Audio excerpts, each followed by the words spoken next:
Jeff Stearns, Connected Through Cars, and today I have Ehren Bragg. I met Ehren when I was applying for the Lamborghini franchise many years ago. We didn't lose touch. He was with Jaguar. He was with Ferrari. He was, of course, with Lamborghini and others. He's got a very interesting story. He's got a little bit of a television background that you might want to hear about. Take a look, enjoy, and make sure to comment at the end and hit subscribe. Although I did consult with Top Gear, I popped out of the womb basically loving cars. And Ferrari was my first exposure to the ultra rich. It's very interesting, the difference between Ferrari customers and Lamborghini customers. And these guys, they would spend tens of thousands of dollars every weekend. If this elevator starts moving, these people are going to be cut in half. And he had joined the Challenge series, but so he could basically drag other challenge drivers into a Ponzi scheme. You mentioned Top Gear. It was the original pilot for the US version of the show. And we had these folks come on Trump's helicopter. Is there any way you can get yourself to Manhattan by tomorrow morning at 6:30 a.m. with 5 Lamborghinis? Jeff Stearns, Connected Through Cars. If they're bigwigs, we'll have them on the show. And yes, we'll talk about cars and everything else. Here he is now, Jeff Stearns.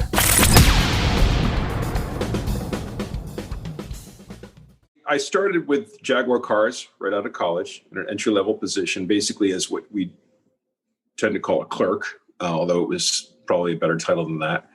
Worked for them for almost 5 years, went to Ferrari North America, worked for them for about 3 years. Took a little break, went to Miami, moved to Miami, did a lot of time on the beach, and then got a job with Lamborghini. So I was working directly for Lamborghini, running sales and marketing for the US market. And then came out to the West Coast and ran a dealership in Beverly Hills. And that was my first time in retail. So I kind of wore that hat for about a year, then poked in and out of the car business and the high-end watch business for quite some time. And now I'm in auto finance. It's a little bit anticlimactic, I got to tell you, Ehren. I mean, my first retail job is running a dealership in Beverly Hills. Yeah. And yeah, I know. Now I'm in finance. It's gone downhill. I apexed early. No, I had some glamorous jobs in the beginning. And after that, had some jobs that were really interesting and fun and paid really well, but aren't so glamorous. Got it. So I'm curious, and I want to definitely go back a little bit, like how you ended up in the car business and how you grew up and this sort of thing. Yeah. We all have stories about all of us, how cars or a car influence us. But I'm actually intrigued because, as you know, I'm a retail guy. I was in retail for 27 years. So I'm a little bit of 27 years. Just trying it out, huh? 27 years in 3 dealerships. In the water. Yes. So a little boring. And now I've been a vendor. So selling chat, guest support on dealership websites and consulting to dealerships for the last 8 or 9 years. But I started my retail career started at George Baker's Countryside Autorama. I love it. Which was a mulch lot. And we used to sit there out front on a lounge chair, hence my skin being destroyed and all the special lighting and makeup that you don't need. And there was a gas station next door, and we would just yell to all of our buddies in the little store to come out when a pretty girl was putting gas in her car next door. And that was fun. And then on to Ford, and then on to Lincoln Mercury, and before Cadillac and exotic cars, etc. But you start at O'Gara. In retail, I did. Yeah. So how did that happen? I was working for Lamborghini. By that time, it was 2 or 3 years. And we went to Italy. So there was a dealer in Beverly Hills that had a checkered past and a checkered present. And we were looking to make a change. And so through my colleagues at Bentley, we became aware of Tom O'Gara, who's the principally Bentley Rolls dealer in Beverly Hills. Largest Rolls dealer in the world, largest Bentley dealer in the country. I approached him at one point and he expressed interest, and he started to buy sell with the retailer we had in Beverly Hills. And just for the person listening that's not in the car business, this is you as a manufacturer, Lamborghini, having an issue with one of your franchise dealers. Correct. Okay. Yeah, happens all the time. It's very common practice. So, there's when you fall out of love with a dealer, there's a few different ways to kind of end the relationship. And one is to get somebody else to perform a buy sell. And so kind of courted Tom O'Gara. He got in the process of doing a buy sell, and I invited him to a dealer meeting in Italy just to get him, started and get his feet wet in the business. So at dinner one night, I remember we were in this amazing restaurant in the basement of this place in Modena, and he was sitting next to me, and he said, "Hey, so what's your plan? What's your goals for the future?" And I said, "Well, I'm really happy doing what I'm doing. I kind of have a dream job, and I'd like to keep this rolling for a while. And then ultimately down the road, I'd like to maybe jump over to your side." And he said, "Well, when you're ready, you let me know." And so it wasn't long thereafter that I started to kind of explore the possibility with him. And that's how it all started. Well, that actually says a lot, because if you have a man like that with a retail background, with a number one in the nation in certain makes, talking to you and assessing you and softly recruiting you, that means he really saw something in you. Yeah. So good show. Thanks. Yeah, it worked out. It was a really interesting experience. I like to think that we did a great job of building that business. And then I left the car business. I was kind of like in and out of I did some real estate investment. I totally went off the map of cars. Although I did consult with Top Gear, with the TV show Top Gear, which was a lot of fun. I got to work with Andy, what's his name? Andy Williams, who's the co-creator and executive producer of the UK series. So that was fun. I also co-founded a watch company with Scott Devin called Devin Works. We produced a watch called the Tread One, which is completely groundbreaking when we launched it in 2009. So that was interesting. Then I actually started my own business as a watch distributor. I was importing watches from Switzerland and selling them to retailers and customers here in the US. And then I got kind of sucked back into the car business. I got recruited by Karma Automotive to help them with their wholesale and retail operations. Interesting that Karma, and not a knock on your background, but you weren't in retail very long. Correct. And so I joined Karma as a consultant first, and it was for sales and marketing, for all kinds of sales and marketing initiatives. And then it was decided that we would do our own flagship car dealership in Newport Beach, California. And so kind of by default, I was the one that was put up for that job because I was the one that had the most experience with retail and where the rubber meets the road. Got it. So very interesting. So I'm a little resentful. Let's just let the record state. How's that? Well, look at these beautiful gigs, and you didn't have your chops, Oh yeah. I'm slugging away. It was trial by fire, Jeff, if I'm honest. A lot of it was trial by fire. So let's back up a little more. How did you grow up? Did you grow up in a destined for Lamborghini family? I don't know about that, but I can tell you this. I popped out of the womb basically loving cars. I was like a zygote and I loved cars. And so I can remember from a kid just being completely enthralled by them. It didn't come from my family. My family really were not car people. They saw them as an appliance and as a conveyance. Like my dad was kind of a Corvette guy, but nobody was an exotic car person. I grew up very modestly. So, I remember being a teenager and having these debates with my friends about, what was better, a Ferrari or Porsche.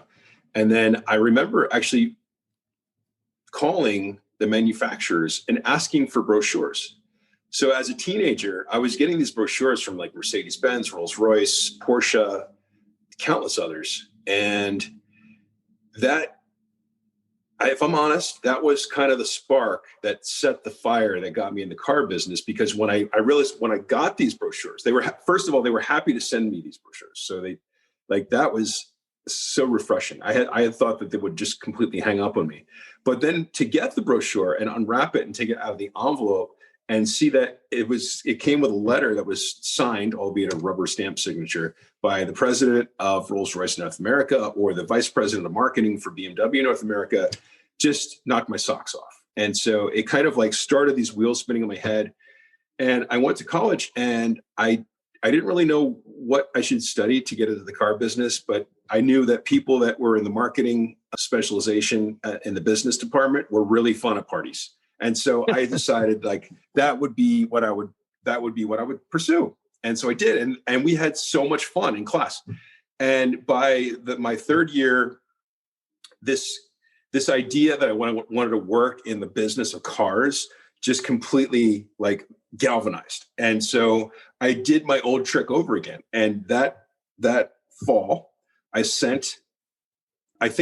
called each of the retailer of the manufacturers who had offices around my home in New Jersey.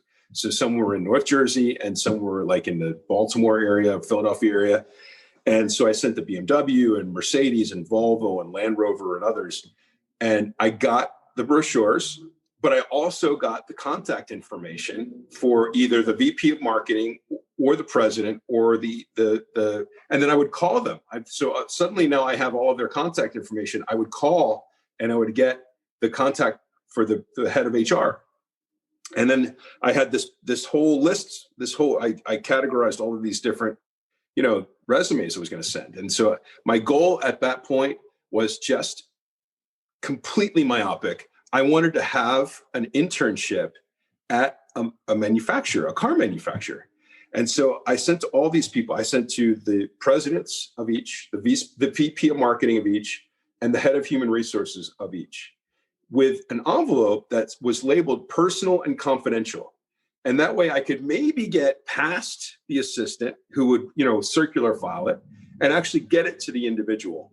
And so I did that. And I sent, I don't know how many, maybe 30, 35 letters. And I waited with bated breath, for these letters to come back. And I poured it on thick, Jeff. I was like, hey, look, I will work for free. You don't have to pay me a thing. I will find out some way to pay for myself to live, but I need to work for you. I need to absorb that, atmosphere to complete my education. And Jeff, I didn't get one reply. If I did get replies, they were all no response.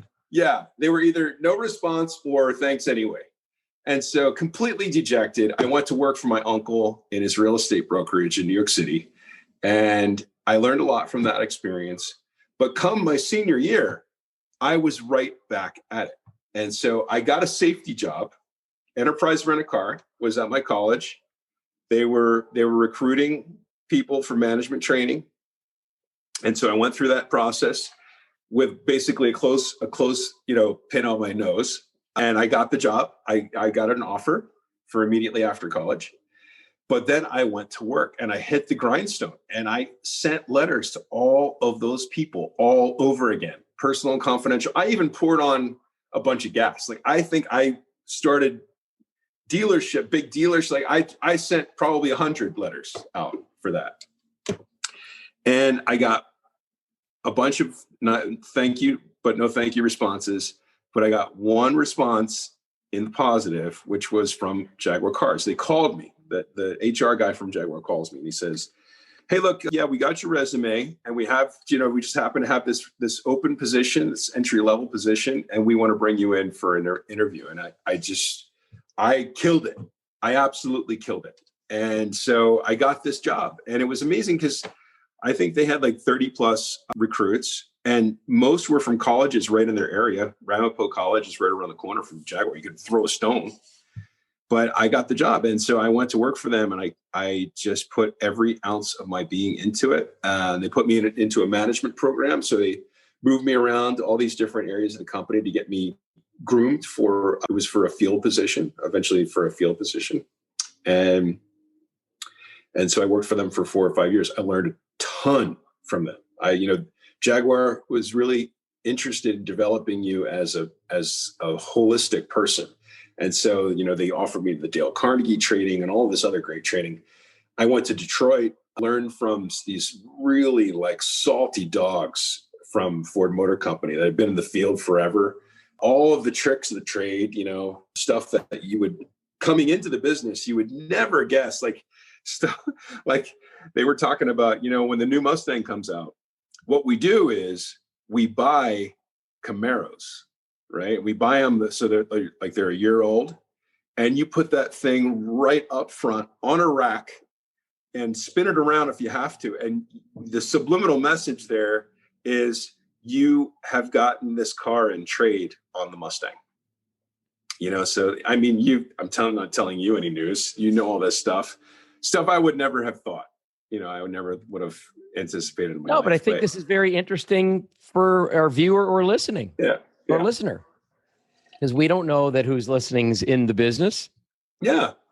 Just so very interesting stuff. Subliminal, type of broadcasting to customers, understanding how dealerships work, all that kind of stuff. And so I started going for my master's degree. And so I went at night to Fordham University in New York City to get my MBA with a specialization in marketing. And that was like probably the roughest few years of my life, because I was working this job that kept me to work until 7:00 at night.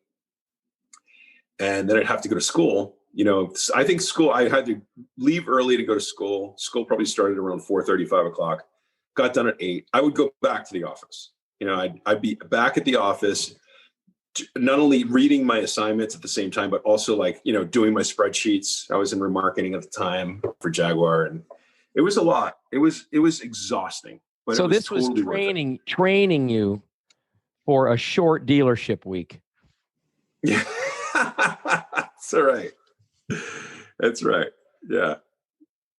You spent a lot of time on the dealership side of the business. What was your average work week like? I would say for many years,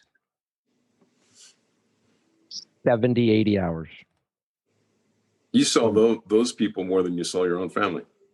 Oh, of course. Saw those people more than you saw. It was like working in a firehouse. I mean, you're just living with the people that you're living with all the time. But remember, when I got into it, I mean, a lot of people, as you know now, because you were in it, get into it by accident. It wasn't their aspiration. It was your aspiration. It was my aspiration. It was my father was an independent dealer in Detroit. How many cars a month? This was a different time. My dad, let's back up. My dad was a record promoter. You're right. Okay. Putting this on the screen. So this is Motown days. This is Meet the Beatles. He got an award for doing a decent job bringing in this record called Meet the Beatles. and his stories were that he didn't think they were that good, the Beatles. Yeah. He said that when he was seeing other auditions, et cetera. Oh, he said that. Yeah. But he was a salesman. So he was, he wasn't United States, he was Midwest. So, I mean, what the job was then was getting it on radio station play and getting it on display at a record store or shelf space or that sort of thing. Probably like someone trying to get their olive oil on a better shelf at a grocery store. Yeah. So he got his award for Meet the Beatles. But while my mother was pregnant with me, a buddy of his rolled up in a new Eldorado convertible. And my dad 84? said, please? Was it? What year was this? When my mom was pregnant with me. Oh, no. 64, 65. 60, yeah. Yeah, easy there, Ehren. So this was, early 20s. It was a Model A. So, but he was in a 65-ish Eldorado convertible. My dad says, my gosh, what a car. What are you doing for a living? The guy says, I open a car lot. So my dad quits Capitol Records and opens a car lot. But his inventory at the time, all in, $2,000, $2,200. This was the Corvair trade-in, the the Valiant trade-in, the big, I mean, used cars you could buy wholesale for 50 to $200-300 a copy. Yeah, and he's buying dealerships cast offs, or okay. He's buying from dealers. He's buying dealer trade-ins. Yeah. And it's funny because he got very well known. He got heavy into the collector stuff, but it was a different world. There was no value. I mean, he had the car from the Bonnie and Clyde movie. He had the car from Superfly. He had the 38 Oaklands, 48 Bentley. He had all the time. Matter of fact, the fellow whose signature is on this oil painting is Pestiner, Steve Pestiner. Pestiner, the story behind this painting was he went by my dad's lot and said, "Can I paint your Bentley?" And my dad says, "Knock yourself out, 48 Bentley." He sets up an easel and starts painting it. When he's done, he gives it to my dad. He was a General Motors design student, but Pestiner is the one who made the Buick Blackhawk concept that sold big money at Barrett Jackson. It was on the cover of Auto Week, and it was the #1 selling Auto Week in history when this car was on the cover.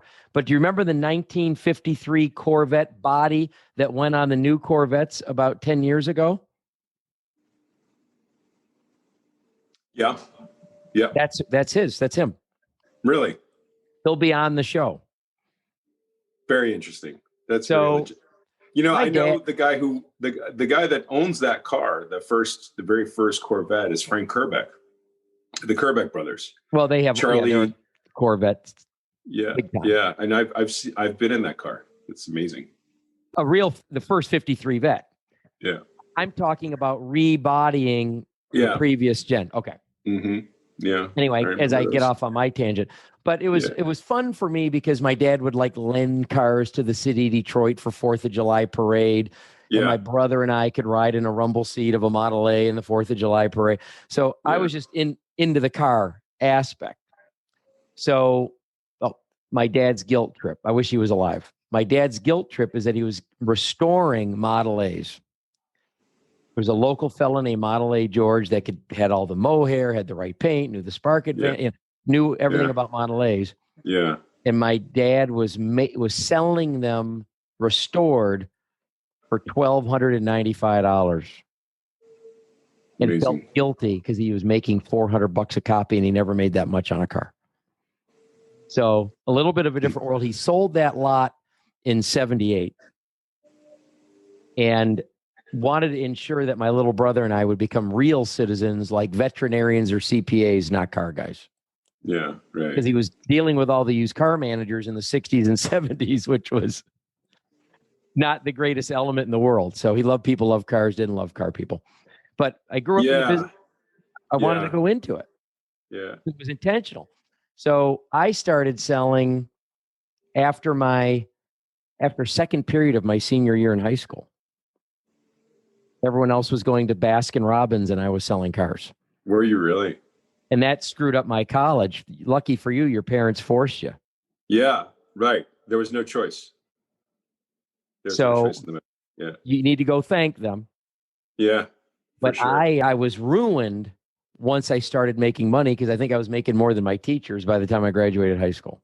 That's what does it for a lot of people is they make extraordinary money. And a lot of people get into it as like something between jobs or, it just happens to be, like you said, an after school activity. And then they start making this tremendous amount of money. And then it sucks you in. It does. It's not, I say that it's not what you do. It's what you are. It's like a vampire thing. It's for the fact that you've been able to leave a couple times is amazing. I'm really impressed. I'm always blown away by guys like you that can leave the car business and go do another thing. It ain't easy. The car business is something that is very difficult to get into and very difficult to get out of. And what I mean is like more of the wholesale side of the business or manufacturing side of the business, very difficult to get into that, into that kind of like club and very difficult to get out. You mentioned Frank Kerbeck. Yes. I was on a flight with Frank to Spain to the Bentley Continental Get the Dealer Excited to Invest in Their Facility, What's Coming Up meeting. Yeah. A few years before the car came out. And Frank, do you know Frank? Very well. Life of the party, right? Like amazing. Always. Amazing. Yeah. So we're on the plane and it's all Bentley dealers. And he's like, who wants to split a full sticker deal on a new Azure? And half the hands go up in the cabin. And he says, all right, if you got the customer, I got the car.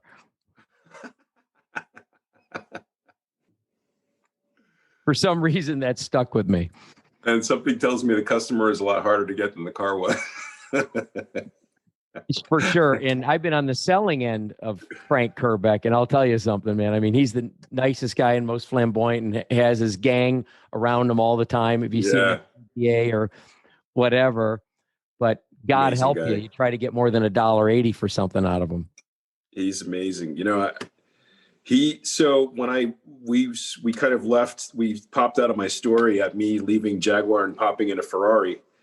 And Ferrari was my first exposure to the ultra rich, you know, that like these people that I never, ever had exposure to before.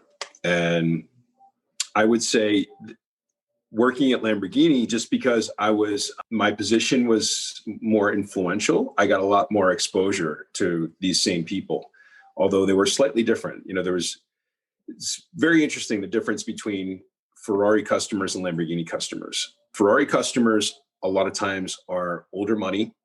They're more polished. They probably are less car people. You know, they're more like fun experience people. And they have this Ferrari simply because, you know, it's what you do. You have, I guess, you know, in their circles, a lot of people had Ferraris, and so they would buy one. And then there were others who had these amazing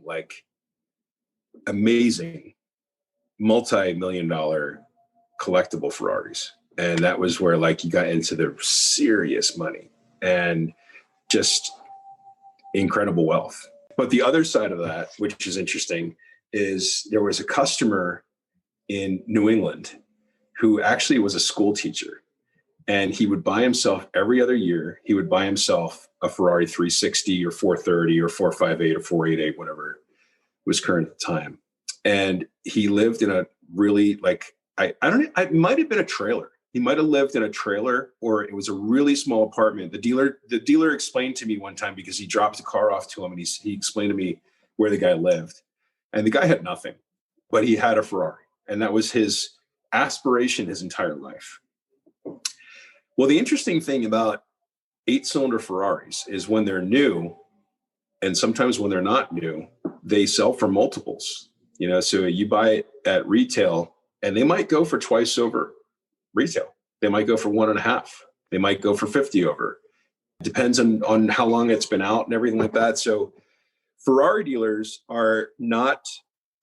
they don't cotton well to people who come in and say, I want to buy an 8-cylinder Ferrari. You know, if they've never seen the person before, they are circumspect. And so they'll say, yeah, sure, I can sell you an 8-cylinder Ferrari. That's now 2021, probably 2024. I could probably, like, around the middle to the end of 2024, I think is your time.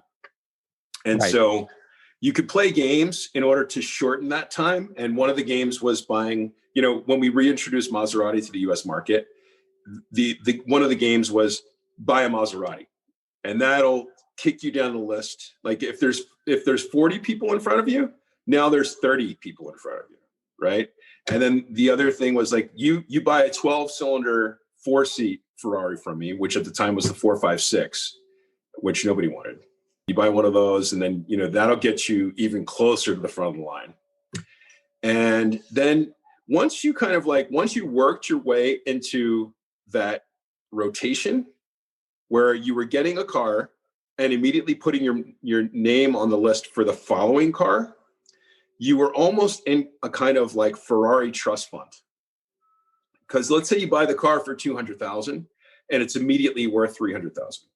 And then by the time you sell it, maybe it's, you know, a couple years later, you sell it for $250,000. So you make $50,000 on that car. And then you immediately have this other car, which is in the same, like, you're in the same deep equity situation that you were on the first. And so that's why we called it kind of the Ferrari trust fund, because you could always, like, you were always making money from these cars. And so that was what this teacher got into. He got favored by the Ferrari dealer, and he had been buying them for a while, and he was just in this normal rotation, which is very interesting. You so could that was like trade until you're at zero. Yeah. Yeah. So you said there was a difference between the Ferrari and the Lambo customer, and you said Ferrari's more refined, older money, less into cars. And you didn't say as opposed to. Do you want to leave that alone, or do you want to give us some Lambo characteristics? Well, I would say the Lamborghini customer, and I'm making sweeping generalizations. So obviously there's many customers who own both. There's many customers cut from different cloths that own both or one or the other. But what I'm doing is I'm kind of like doing the least common denominator, like the people who are the common thread for Lamborghini customers is their newer money. So they usually haven't inherited it. They've probably made it on their own as an entrepreneur. And the other cars in the garage might be like Corvettes. They're not as polished. Let's put it that way. They're more raucous. They're much more in your face. Ferrari customers often are buying cars in reds. The really rich people are buying blues and grays, blacks. Lamborghini customers are buying like lime green, metallic orange, giallo Modena, which is that really beautiful metallic yellow. They're just much more in your face. So that's how they differ. Well, I think that's a corporate identity or brand design. I mean, Lamborghini design and colors are less subtle. Let's just say that. That's right. Yeah. Yeah. But looking from the outside in, you might perceive that, or you might just think of them as like, slightly different flavors of ice cream, Ferrari and Lamborghini, but they're really like, there's a lot of common customers, but they're really very much of the customer base for Ferrari and Lamborghini are really different.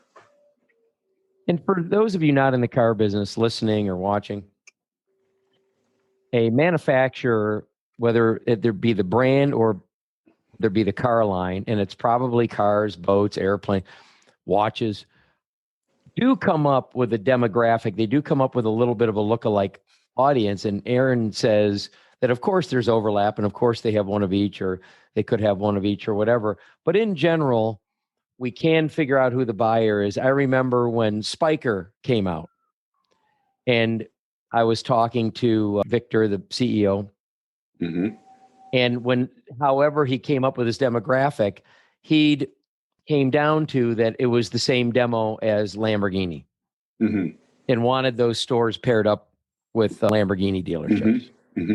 So Ehren isn't trying to offend anybody at all. No, but there really is a bell curve where 80% check off some of these boxes. That's just what it is. Yeah. In fact, I never worked with Victor, but he asked me for a lot of advice when he was entering the US market. And I was happy to give it because I liked Victor very much. How do you not like him? Great guy. But yeah, that was, you're 100% spot on about that. He was entirely interested in Lamborghini and kind of like the Burger King approach, putting a Burger King next to every McDonald's. That was kind of his approach to franchise development for the US market for Spyker. He did tell me, though, that his car would beat a Lamborghini if the Spyker was in reverse. I'm just saying. He was also, interesting enough, I don't know if many people know this, but he was very close friends with the guy who was the head of Bentley at the time. And his name is escaping me right now. USA or no, German? Global German guy, Dr. Ike? No, he was from the group. He was from Volkswagen Group. Then he got put in charge of Bentley, and he really fell in love with the brand and leaned heavily into the position. And so he and Victor became really good friends. And that was Victor's connection to get the 4.2 V8 from Volkswagen. Right. I'm or trying to, W8, I guess. yes. Yeah. I'm trying to reach Victor to see if I can get him on our show. I really liked him. I'm very colorful, nice guy to talk to. Yeah, he would have amazing stories to tell, especially about Saab and GM. Yes. That'll be for that'll be for another show. Yeah. Okay. Enough about. Yeah. I want to ask you, because you'd mentioned enterprise, and you strike me, and I'm not placating you, not just because you're on here with me, but you strike me as a sharp guy, a polished guy. Obviously, you have a good education. Your business background is so diverse. It says a lot about you. And the thing that says the most about you to me is that a retail car dealer wanted you right out of the factory, when normally these factory guys are slugs. Let me get in. The shtick is the factory always trying to get the retail dealer trying to do something. And the joke being, but if the factory guy ran the store, how many days would it stay open? Yeah. While he's insisting that you have tile color number 178 on your floor. Okay. Yeah. That'll be, so that's what you've got. All my respect, because a retail guy, a very good one, O'Gara, tried to recruit you. But enterprise, you mentioned that, and it made perfect sense to me. I've never run into a not impressive employee at enterprise. Yeah, they pick them carefully. They put them through really robust training, and they're very particular about how the customer is treated. They have a very narrow window of service level that they want to provide to their customer. It's true. I always thought that if I could never go wrong hiring somebody out of enterprise. Yeah. They're always good. I mean, kind of like I would equate it to like Disney. You don't run into a lot of bad people at a Disney property. Right. Yeah. That's right. So after Jaguar, went to Ferrari. Was recruited by Ferrari. I was in the eastern half of the U.S. and Canada. So you were recruited. God forbid I had to apply for every job I ever had. So of course you were recruited. Yeah. It's so funny. The guy that recruited me out of Jaguar, he was just calling, these recruiters are amazing. He was just calling, he knew the exchange for Jaguar was area code 201 and then 818. And every phone number began with an 8. So the last 3 numbers were kind of like, the extension.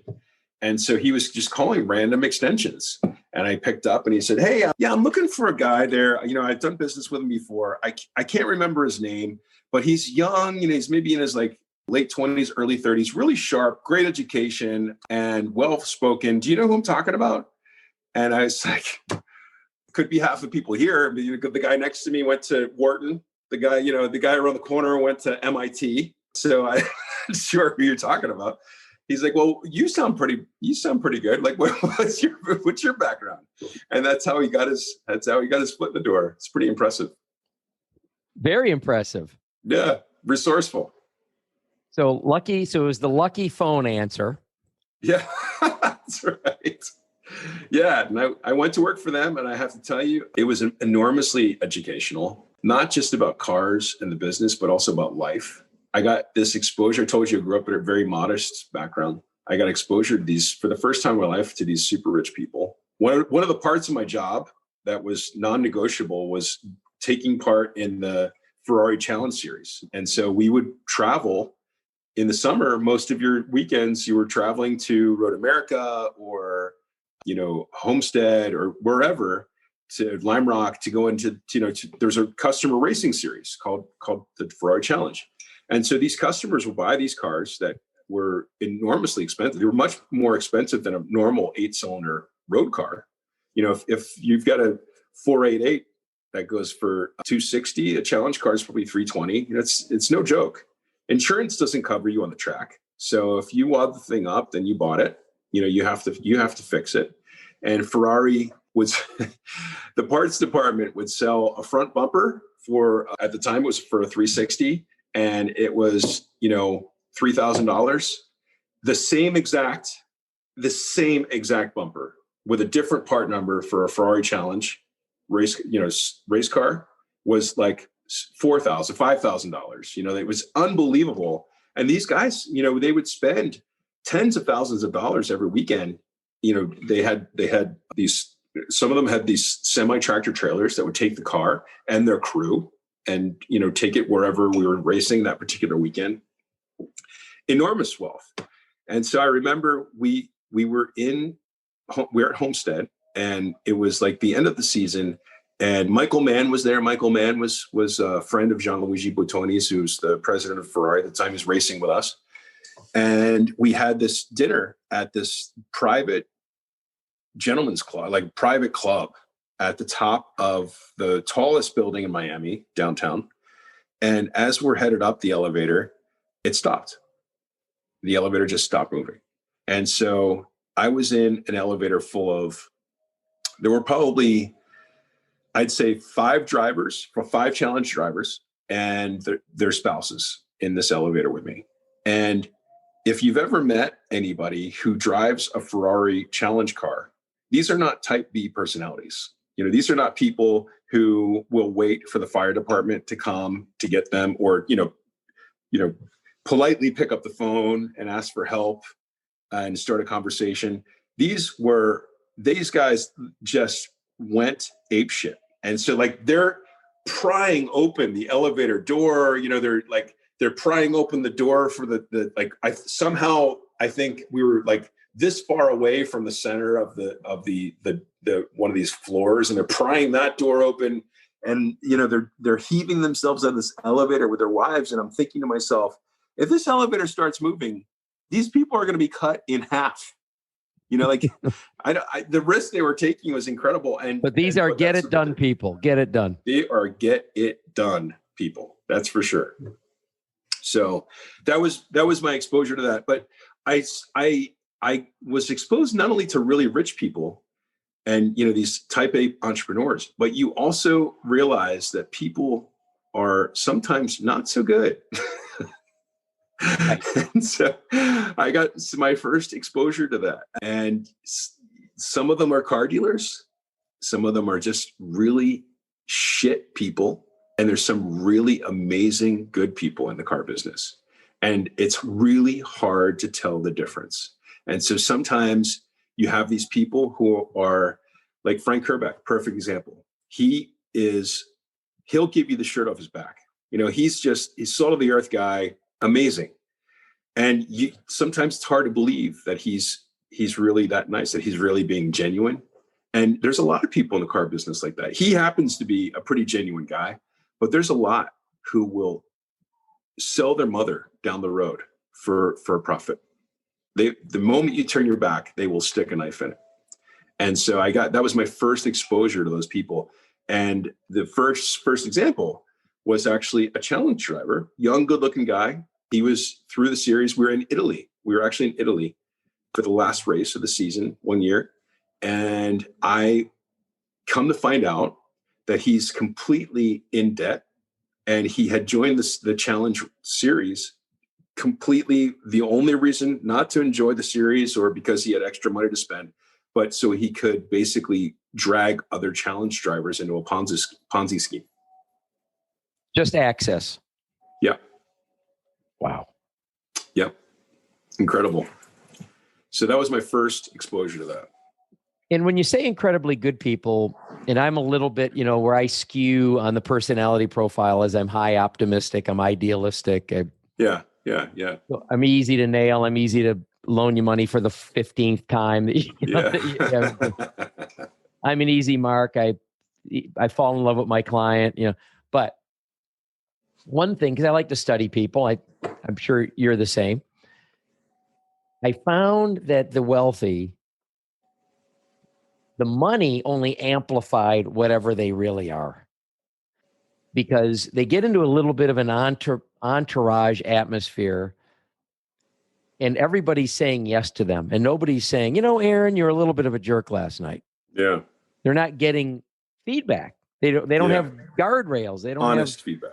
Yeah. Right. Yeah. They're getting feedback. Right. Yeah. But not honest feedback. So when they go the wrong way, when their life starts growing the wrong direction, they become like 2-year-olds with tantrums. That's right. or moral problems with morals. Mm-hmm. But I get more impressed with the wealthy that's unbelievably generous, unbelievably charitable, would humble, right? I mean, I've been in people's houses that have the $1 million chandelier, the $10 million piano. I know you've been in similar. Yeah. And when they're only talking about how unfair something is for someone and wanting to do something about it or giving up their seat to whoever, and no caste system, I find them even more impressive. I agree. And there's been, I know you've met many of those too. Yeah, I have. And it's, like I said, it's really hard to tell the difference a lot of times. Well, because they're all salespeople. Yeah, that's right. And I put my trust in the wrong people. That's, I don't have any regrets in life because, I'm a believer that every, kind of like up needs down, we're here to learn. So right. I try not to have any regrets. Try not to think about it, but there are a couple people who really screwed me over in my life. And those people happen to be extremely wealthy people. Interesting. Yeah. Yeah. Really sad, just because it becomes to these people, it's like a kind of personality disorder. And they just, so being a car dealer or being wealthy, you've probably had a lot of success in your life.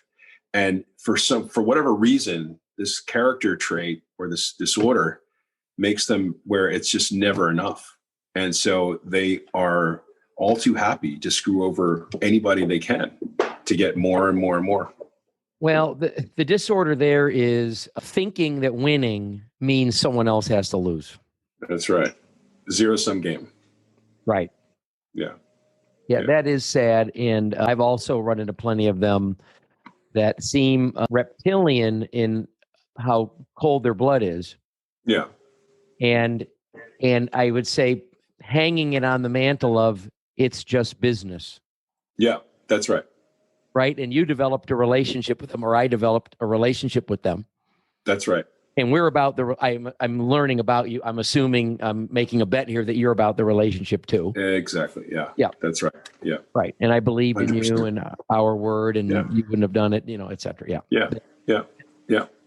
Yeah. It's incredible. And there's no stop. There's no stops. They just have no conscience. And so there's nowhere, there's no well, I'll do this, but then I'll stop, I'll stop short. And I'll compromise and I'll let them have this. It's just, I'm taking everything. It's incredible. I can't say who, but I have a special needs son, Max. He's 21 years old. And a long time ago when he was young, he was getting heavy therapy. And you name it. He didn't walk or speak till he's 5. I'm very proud of him. He does great now. But I was in a financial situation where someone leveraged me financially. And I couldn't believe it because I thought there was a relationship there. Yeah.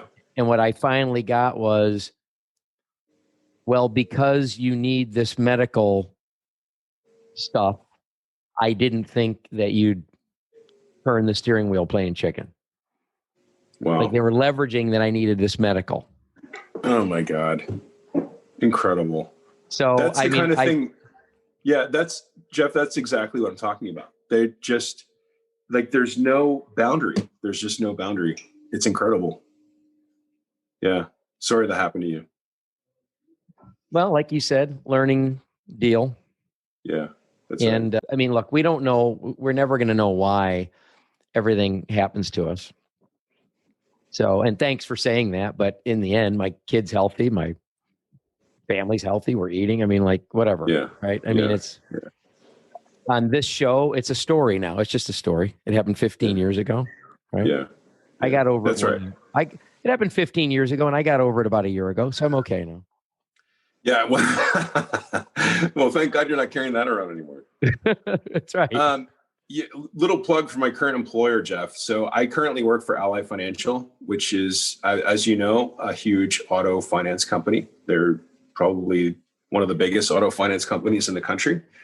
And it's so refreshing to work for a company that is just obsessed with doing it right for their customers and their employees. And when there's ever a question of whether or not they were right or somebody else is right, or, if there's any kind of gray area, they always do it right.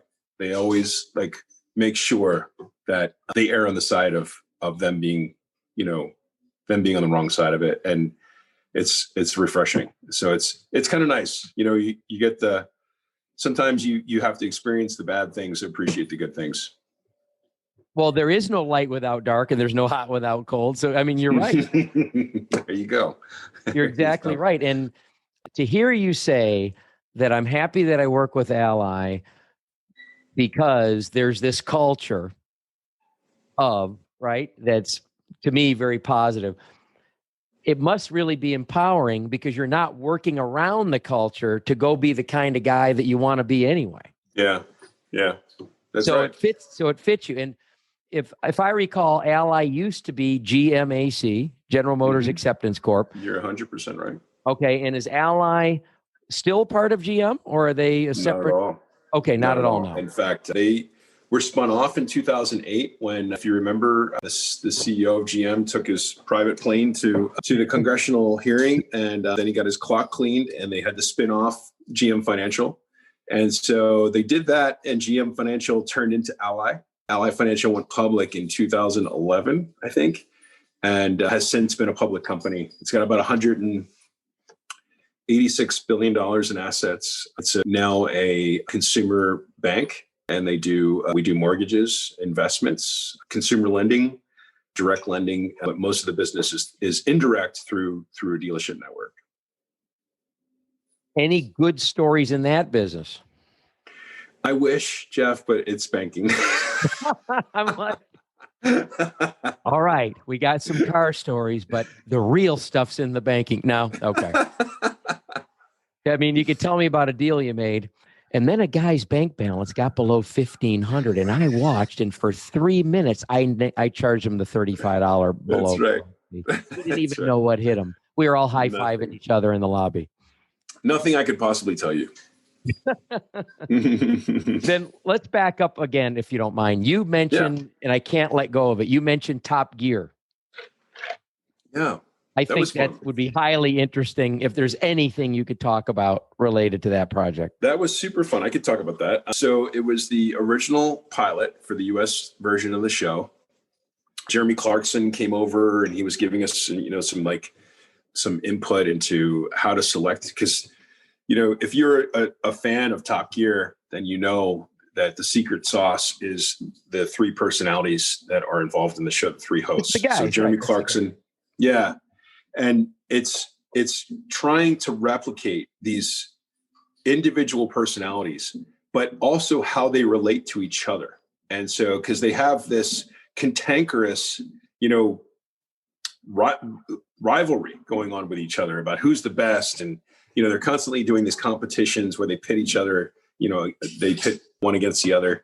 And so we had the hardest time trying to find these people that kind of had that sort of secret sauce. And so you couldn't replicate it exactly. You had to find some other personality traits that were, they lined up not perfectly with those three on the main Top Gear show, but at least their interaction had that same kind of static, and yet the static that was kind of over an underbelly of actually respecting and liking each other. And so it was really hard to find that. In the end, we came up with Adam Carolla, Tanner Faust, and another guy whose name escapes me. But it was interesting. We filmed the pilot. It was actually for NBC. It was slated for NBC. NBC bought the pilot. And we filmed the first episode, and it was super fun. We dropped an aerial Adam out of a C-130 airplane over the Arizona desert, and we had the Stig there to drive the car through the desert once it landed. It was a fun gig. How did you get involved in that? How did you answer the lucky phone, and some recruiter was like, listen, I'm looking for this guy who can help find talent? Well, once again, I backed myself into that kind of by accident. So you've heard of Donald Trump, right? I heard of him. Okay, so he's your neighbor. He's in the smaller house up the street. Yeah. Yeah. Donald Trump had a TV show called The Apprentice, and The Apprentice got really big in the aughts. You know, it was like 2002, 2003, I think was the first season. And so I got the job with Lamborghini, and I always loved The Apprentice. I thought it was the best. I loved the show. So after season 1, I called our PR company in LA and I said, hey, look, we have got to get on The Apprentice. Like, it's perfect. You know, I grew up in Southern New Jersey, the trashy part near Atlantic City. And so, you know, Donald Trump had a number of hotels and casinos in that area. And a number of my family members worked for him. And I knew he was a Lamborghini fan because I knew he had a Lamborghini. We had seen it. And so I told the PR company that. And so they went and they talked to the show producers, and the show producers were like, you know, yeah, we could probably do something. And so we ended up putting together a segment where there are these two teams that are pitted against each other. And so one of them obviously is the winner, and they get some kind of reward. So their reward was we brought out 3 Lamborghinis to Pocono Raceway, and I flew out our test driver from Italy, Valentino Balboni, and we had these folks come on Trump's helicopter, and they landed right. I could send you some pictures of it. They land the helicopter right on the straight at Pocono Raceway. And then here we have the Lamborghinis. They come over, they get a walk around with me and Valentino, and then they get hot laps around Pocono Raceway with Valentino Balboni. And then they go back on the helicopter and they're flown back over to the Trump Tower in New York. So that particular day, the producer, with the co-executive producer, and I became friends. We just kind of hit it off. So I went back with them to Trump Tower. He gave me a tour around Trump Tower. So, Trump's apartment. I saw the boardroom where they do the show. I saw Trump's private garage with a turntable in it. And then we go back up to the control room, and they're doing like this firing segment. And then afterwards, Trump walks into the control room. And so this co-executive producer who I became friendly with said, "Hey, Trump, Donald, this is Ehren. He works for Lamborghini." And so he said, "Oh, nice to meet you." And he turns away, and then he turned back. He said, "You know, I used to have a Lamborghini actually," and we got into a conversation about it. And so we talked for probably 5-10 minutes about it. That night, the co-executive producer and I went out to dinner. We became friends. And then 2 years later, I was out in Los Angeles visiting Tom O'Gara. That was my first visit out to Tom O'Gara. And I got a phone call from this co-executive producer. And he said, "Hey, you know, he had tried to get us back on The Apprentice after that. And it was always a big number. He was always like, hey, look, for $1 million, I can deliver you an hour-long segment that's all about Lamborghini." And, you know, I was like $1.2 million. And I said, "There's no way. We don't have the budget for that." There's like, you know, the car business, of course, we got a lot of revenue from selling all these really expensive cars, but we also have a lot of expenses. And so there's no budget for that. It's not a high volume car anyway. Yeah. So we stay in touch. And then one day when I'm out visiting Tom O'Gara, I get this phone call. It's from my friend who's a co-EP at The Apprentice. And he said, "Hey man, I'm in a real jam. You know, there's this Norwegian Cruise Lines was meant to be our next big episode. It was all about Norwegian. And the ship that was coming into New York Harbor got hit by a rogue wave out in the ocean. And they had to go to North Carolina for emergency repairs. I've got nothing. Is there any way you can get yourself to Manhattan by tomorrow morning at 6:30 a.m. with 5 Lamborghinis?" And I was like, "Yeah, you do it. I'll figure something out." And so I hung up the phone with him. I got myself a red-eye flight, got my press cars out of, I think one was in Boston, one was in somewhere else, got them on a truck immediately going to New York. I borrowed cars from other dealers in New Jersey and New York. Ehren, and so please, that morning, for those of us not in the car business, just quickly, what's a press car? Press car is a brand new car pulled off the line that we use for press. You know, press car is a bit of a misnomer. Yes, it's for the press, like Car and Driver, Road and Track, you know, Motor Week, they all use these press cars, but they're also used for promotional purposes. And so we use them for about 6,000 miles, and then we take them out of the fleet.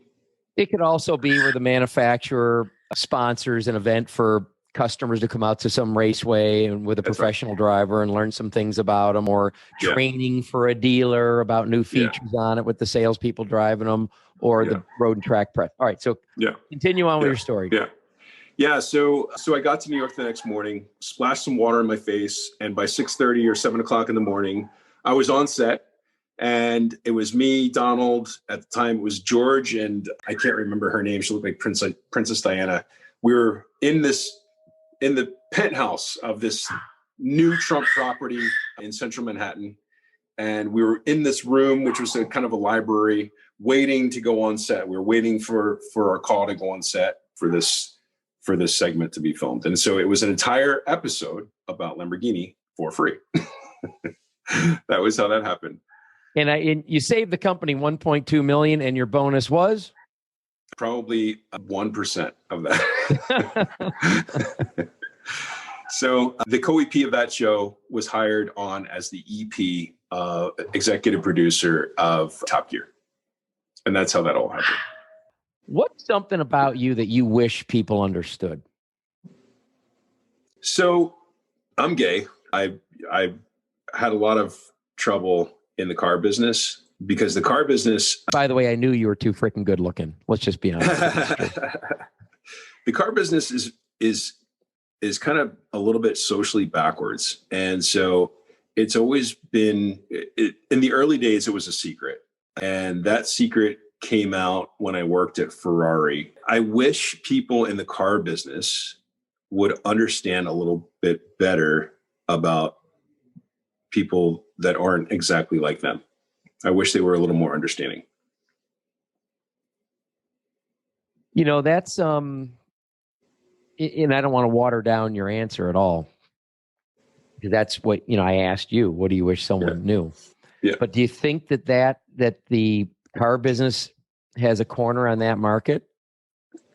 I mean, I know like you're out in LA. I mean, I know a lot of people in the entertainment industry just from being in the exotic car business. And there's a lot of people that can't come out in Hollywood. I don't know. I've never had that experience because I know a lot of people that work in entertainment, and I don't know that I know many people, if any, that are in the closet in the entertainment business. But in the car business, I know tons. My favorite manager, who was our F&I manager at my first store, it was my first career store, was a Lincoln Mercury store. 650 new and used a month. Wow. And 200 repair orders a day. I mean, it was quite the machine. Yeah. But I was 22 when I started there, and my favorite manager was my uncloseted F&I manager. And maybe that's what, not that I cared anyway. I mean, to me, the shtick, whether someone's gay or black or male versus female or anything, the shtick between someone that's different than you that you can give someone is where all the fun is anyway. Yeah. So, I would never judge you, for example, for your crimes against God and nature. So when I worked at Jaguar, Alan Gilmore was the vice chairman of the Ford Motor Company. And I used to get people at Ford Motor Company their Jaguars. I was in charge of the ordering vehicles from the factory and getting them fulfilled for VIPs, celebrities, and for Ford Motor Company executives. So I was getting a car for Alan Gilmore, and the lady that worked next to me said, he's gay. She didn't know I was gay. And she brought it up. She said, he's gay. And I said, oh. I paused for a second. I was like, well, I guess that there's not much of a glass ceiling then at Ford Motor Company. And she said, well, he's not the chairman, so maybe there is a glass ceiling. What about places you've been? Because you've been with some interesting brands that would have you at some interesting venues. Yeah. So I've been to most of the US states. I've traveled extensively in Europe. When I was working for Lamborghini, I would actually spend as much as 2 or 3 months a year in Italy. Yeah, because I worked directly for the factory. I didn't work. There was no US boss for me. My boss was in the factory in Sant'Agata Bolognese. So I was going there quite often. And then the watch business took me to the Far East, which I'd never been to before. And it was fascinating. So that was Taiwan, Tokyo, Singapore, And that's about it in Asia, but really fascinating. And I truly believe that one of the greatest educators in the world is travel. You know, I'm a big advocate for taking your kids as many places as you can. I've always said that what kids should do when they get out of school is travel. Yep. And sell cars retail for 1 year. To learn about people. Do you disagree? You know, it's a great edifier. My fear would be that they would be sucked into something that they wouldn't love. Because like we said before, the car business can be like a black hole. And so when you spend just a few months doing it, even for a summer, and you want to be a doctor, and then all of a sudden you're like, 8 more years of school or making 10 grand a month, you know, for the as a 24-year-old, I'll probably stick with the 10 grand a month. So that would be my only fear. Got it. Well, but it is edifying. I used to introduce myself at parties that I did hip transplants. I would transplant money from your hip to my hip. That's a good one. 3 people to dinner. Jesus Christ. Okay. Abraham Lincoln. And Boris Yeltsin.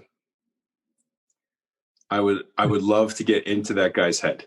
I would love to understand what goes through that guy's head. Can you imagine Jesus Christ and Boris Yeltsin at dinner? At the same table. At the same table. One of them would catch on fire. You answered that so well that I want the audience to know I did not feed you that question before this conversation. No, it's not teed up.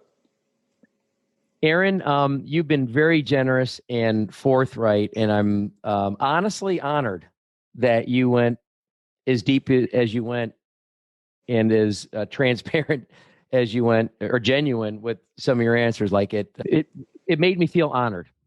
Well, I'm honored that you asked and that you listened, and it should be a huge compliment to you as an interviewer that you were able to have me be as candid as I was. This has been Jeff Stearns, Connected Through Cars.